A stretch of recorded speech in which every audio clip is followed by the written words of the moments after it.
our sinuses and able to plan utilizing these CT scans. If we look at our instrument advances, this is what an endoscope can visualize. You can almost see the red blood cells moving through the arteries and little arterioles that you can see.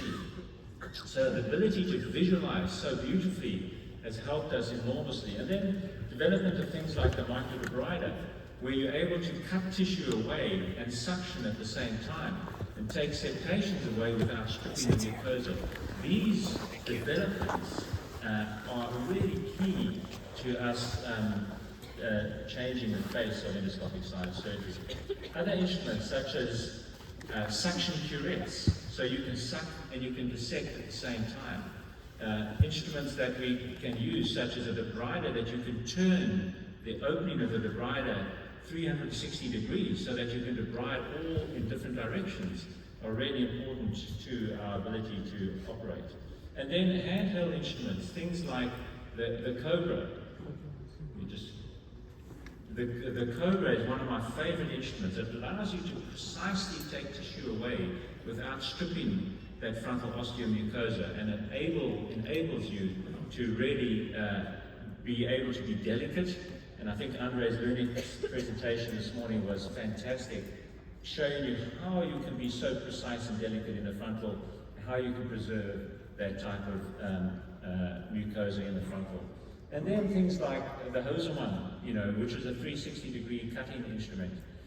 Giraffes, where you can actually take bony septations away with the giraffe, and you can actually then leave the mucosa behind. Just take the bone and leave the mucosa to clear that frontal osteum and make that frontal osteum as big as it possibly could be. So where are we today surgically? Let's look at the classification which Andre's learning alluded to. This was an international collaboration, and you can see from the authors that we had surgeons, international surgeons from all over the world, including a really good contingent from Europe. And the classification, as Andres presented this morning, is simple. Agonizing cell, supra-aga cell, supra-aga frontal, bulla, supra-bulla frontal. Really easy to remember, really straightforward, really easy and simple. But it allows us to talk the same language and allows everybody to understand. So if we look at this particular patient, here's a patient with a very narrow AP diameter, who's got a very narrow frontal osteum, who's got cells that are protruding through that frontal osteum and need to be cleared away from that frontal sinus. And so with our instrumentation, we can do that and still preserve the mucosa around that whole frontal sinus. Using our cutting instruments, we can clear the skull base, and you can see how the skull base, the sphenoid, and the maxillary have all been cleared. Post-operatively, these patients do very, very well. They heal beautifully, and the patient has a really good outcome. And that's what we want for all our patients, to be able to do that. We have software advances. The software advances that we have, this is Stryker software, which is available to anybody. You just have to go onto the Stryker website and you can download the software and you can use it on any CT scan. So it's free, it doesn't cost you anything, and it allows us to do surgical planning. Why do we need to do surgical planning? Well, we need to do surgical planning so that if you are a skier on a ski slope and you are in a slalom race, you sit there and you go through each of your moves that you're going to perform in your head before you do it. You should be doing the same with your surgery. You should be identifying each cell, and then in your head you can work out, when I take that roof of that cell away, what am I going to see? I'm going to see a supra-aga cell here with a medial drainage pathway. I need to put my instrument medially to fracture the cell away. Then I've got a supra-bulla frontal cell, which is going to push my drainage pathway anterior, so I need to slide my instrument anterior, push that back, and I clear the frontal recess. It just allows us to be able to do that sort of planning of our surgery. So here we have a patient with an agonizing cell, supra-aga cell, and a very big supra-bulla frontal cell. So we are able to identify each of those cells, and then we're able to draw our frontal sinus drainage pathway in. So if you look at this particular patient that I've just showed you, so here we have this particular patient, we can see here very clearly that this here is this large supra-bulla frontal cell. So it's not the frontal sinus. The frontal sinus is stuck between the supra-agafrontal cell, suprabullofrontal cell with that drainage pathway. So because we've looked at our CT scan and we understand that anatomy, we can see that this is the supra-agafrontal cell. We're going to pull that wall anteriorly, we're going to push that wall posteriorly, and we're going to identify our drainage pathway and be able to clear our frontal sinus. And then, post-operatively, we get a really nice healed frontal ostium, and the patient has a really good outcome.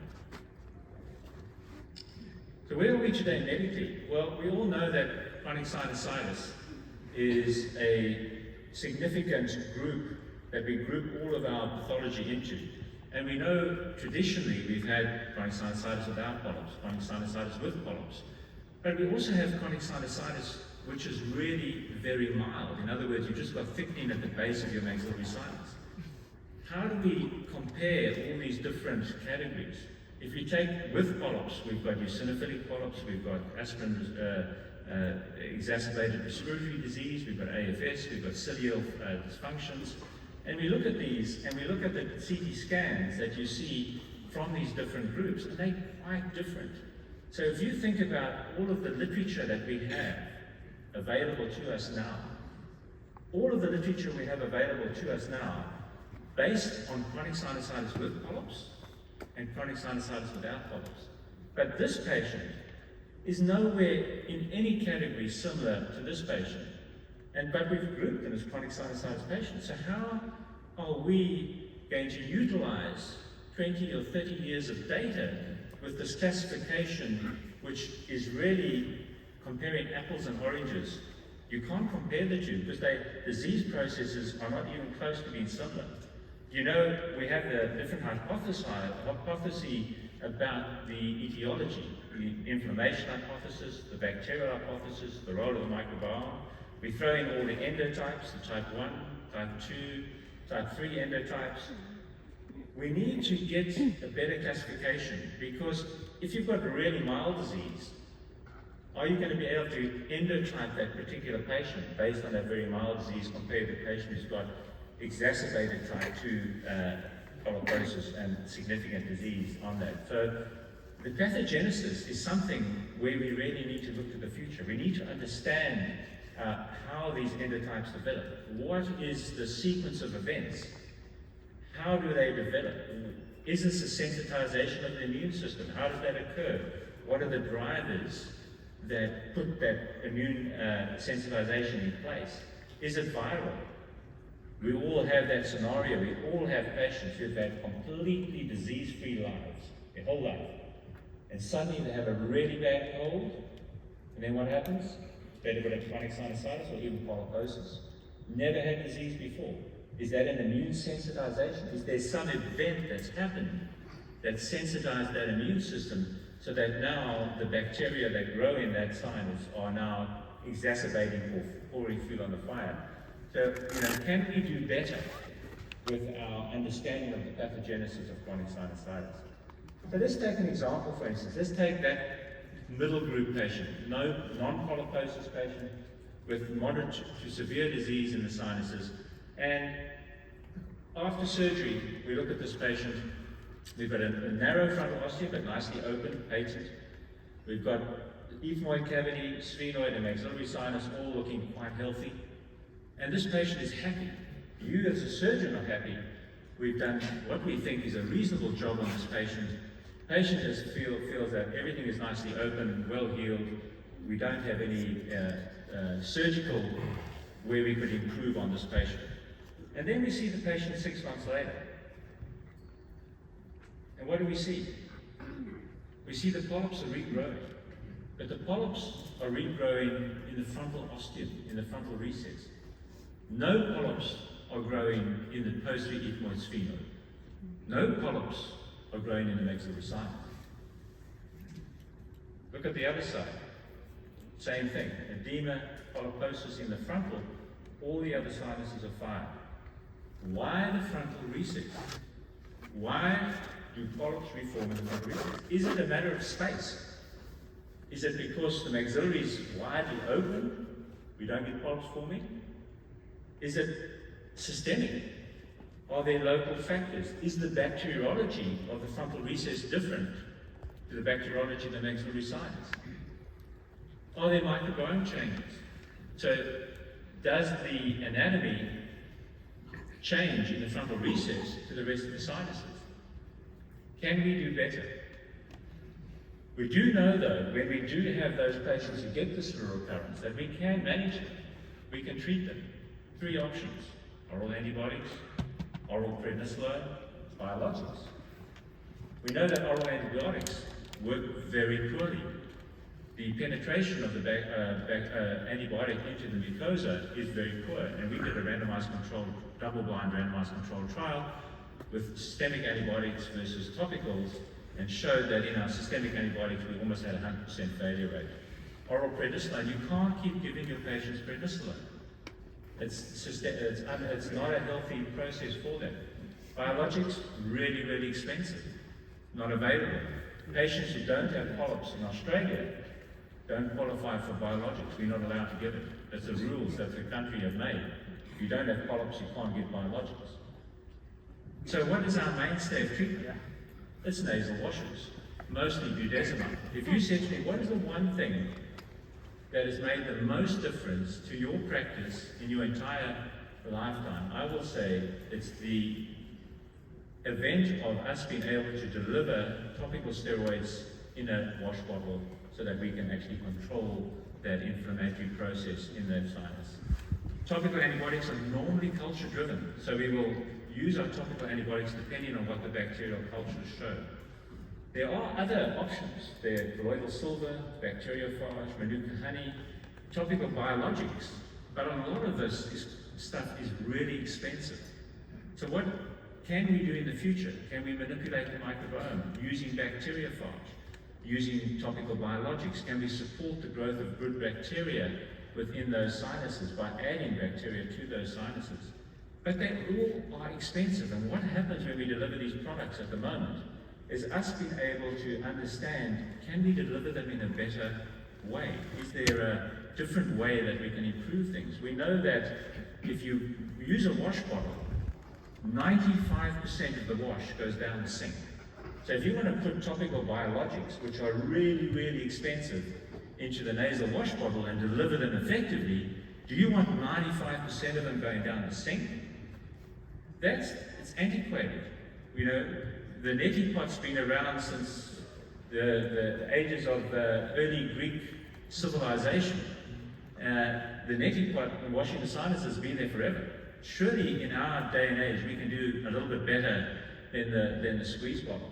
So we have an engineer that we've employed, and the engineer, what he's done is he's taken the sinuses and put all the sinuses together, and then we do virtual surgery on the sinuses. So we join up all the septations, take them out as we would do in our normal patient. But we can create large antrostomy to the maxillary, or a small antrostomy to the maxillary, or we can try to create a Lothrop, or we can create a massive opening into the sphenoid, or do a sphenoid drill out. So we can do this all virtually. And then what we can do is we can actually then, through computerized flow dynamics, we can actually see how much penetration we get of which sinuses and what the amount of penetration and wash we can get. But that's allowing us to see what influence, for instance, a large antrostomy versus a small antrostomy have on the delivery that we currently have. But can we improve the delivery? Can we change the delivery? Are there different ways that we can change the delivery for this particular patient and stop those wastage? Use a smaller effective dose, smaller quantity of drug. So what about nebulization? So nebulization has been done before, but can we improve on that nebulization by using computational fluid dynamics to optimize the size of the droplet and using different angles and different techniques to actually change that delivery? So this is a system that he's built, that we've got a liquid medication container with a nebulizer which is allowed to deliver that to it. And what we've done is we've taken this and 3D printed this model. So we're able to 3D print each of these sinus cavities, the frontal, the maxillary, the sphenoid, and we're able to take these and then put them on together. And then you can see that we have the ability to now see what we are delivering. So what we've done now is we've taken the maxillary sinus, for instance, we put it on a bacterial flow, and we coat the whole of that maxillary sinus with bacteria. We can use control as well. So now you can take this model, and you can either use a squeeze bottle, or you can use a nebulizer. You've actually got bacteria coating the sinus wall, and you can then scientifically show, are you going to deliver enough effective medication to that maxillary, or to that frontal, or to that sphenoid, and you can also alter the size of all the ostia. So you've got control over all the parameters, and you can change each one of them, so that allows you to be able to say, this is an effective delivery technique because I can show that I'm able to get rid of all the bacteria within that maxillary sinus using this actual technique. So we are able now to be able to compare scientifically the squeeze bottle wash with another delivery mechanism and actually see and compare our effectivity. Changing gears now, the future of teaching. So this is one of my areas where I've really felt we haven't done as well as we should have done as a community of rhinologists. We haven't taught the surgical techniques as well as we should have. And so for me, it's been something I've really had a significant interest in all my life. We've used cadavers since the 15th century. The cadavers show you anatomy. So they can teach you anatomy. They can teach you tissue handling, how to handle the tissue, how to be gentle, how to not strip, how to take septations away without stripping. 3D printed technology, however, allows us to put complex anatomy in place. We are able to change the anatomy within those sinuses and be able to put pathology in. So we can now say, we're going to do 3 different types of septal deviation. We're going to do a straightforward, easy septal deviation. We're going to do a difficult, hard spur, and we're going to do a really difficult anterior maxillary crest septal deviation. And we're going to be able to teach the residents how to manage each one of those different septal deviations. Or we're going to put different pathology in the frontal. We're going to do really complex cells in the frontal and get them to understand how to plan that surgery with the CT scan. Because all of this 3D modeling is made from actual patients. The CT is from an actual patient itself. And so the cells that you can see are really fine. So here we can just run through a few procedures. Septoplasty. Now this is raising the septoplasty over the spur, taking down the inferior turbinate, visualizing the inferior turbinate, rolling that away. Poncoballosa resection, uncinectomy, being able to do that. Then we come to the frontal recess once we've opened that. We can plan the frontal recess. We can see, this is the model from the actual patient. So we put our building blocks, our drainage pathway, work out exactly how we're going to do this dissection. Do the axillary flap, raise that up, open up the anterior agonizing cell. Then using our standard instrumentation that we use, we're able to open up that sinus. Here we can see there's a frontal septal cell and there's a large superagofrontal, and we can take that away and expose the frontal sinus. And then we can go back and expose the anterior artery, which we can see here, posterior ethmoidectomy, open up the sphenoid sinus. Then we can come forwards and we can do an endoscopic PCR, open up the lacrimal sac, and then you show the technique for that. We can go back and do a sphenocarotine artery ligation, and then we can do a frontal drill out. The whole technique of doing the septal window, raising the flaps, and actually doing the drill out on the frontal sinus. We can do all that. We can do CSF leak closure. We've just taken a little bit of fat from a chicken thigh fillet, and we can make a hole, and we can push the bath plug through the hole, and we can then turn the model over and see how the bath plug has closed that hole on the other side. But interestingly enough, we can also do pathology. So here we've put an inverting papilloma into the maxillary sinus. We've based that inverting papilloma on an anterior area of that maxillary sinus, so that the key area is on the anterior face of the maxillary sinus. So here we are doing our pre-lacrimal approach. So we're doing a pre-lacrimal approach. There's the nasolacrimal duct. So we have our nasolacrimal duct. We take the bone away. We expose then the tumor within the sinus, and then we've got to take the tumor out. And once you've taken the tumor out, what you can do is you say, okay, you've taken the tumor out, this is your pre-lacrimal approach. But you've left tumor here, and you've left some tumor there, and then you put the model back, and you go to the surgeon who's doing the dissection, you say, now show me what you did and how you accessed those areas. And then when he shows you as the teacher, you can say, but listen, you didn't take enough of that frontal process away. You didn't take enough of this tissue away. You didn't use this angle on this endoscope or this technique to be able to access those areas of tumor that you've missed. So you can actually teach surgical technique. You're not teaching anatomy. You're not teaching tissue handling. You're teaching surgical technique. And that's the future. That is going to get us able to be able to teach our surgeons how to do things so much better. Extended surgery. So this, you can see the septal deviation, anterior septal deviation here. So what we want to do now is this is a pituitary model. So what we're doing is we want to raise a nasoseptal flap, but we want to raise a nasoseptal flap without actually tearing our nasoseptal flap. So we've got to be able to raise that nasoseptal flap, take away that anterior deviation. We can actually see the postnasal artery. You can see the postnasal artery coming through into the septal flap here as we expose that septal flap. So now we're going to make our incisions for our septal flap. So there's our pedicle Haddad flap, pedicle nasoseptal flap, which we'll then put into the nasopharynx. We'll push that all the way back, put that in the nasopharynx. There's our sphenoid ostium. We're going to open up our sphenoid ostium and then do complete exposure as we would if we were doing a pituitary tumor. So taking off the bottom of that middle turbinate just to expose our sphenoid opening nicely. And then we're going to drop down. So this is our rescue flap. So making our rescue flap so we can push down our rescue flap and preserve that mucosa of that flap. Now we can open up the sphenoid. So now we can see the sphenoid. You can see the artery here at the base. So we can see the sphenoid. The mucosa of the sphenoid, we can open up the mucosa of the sphenoid and take the mucosa off the sphenoid, so we expose the sphenoid.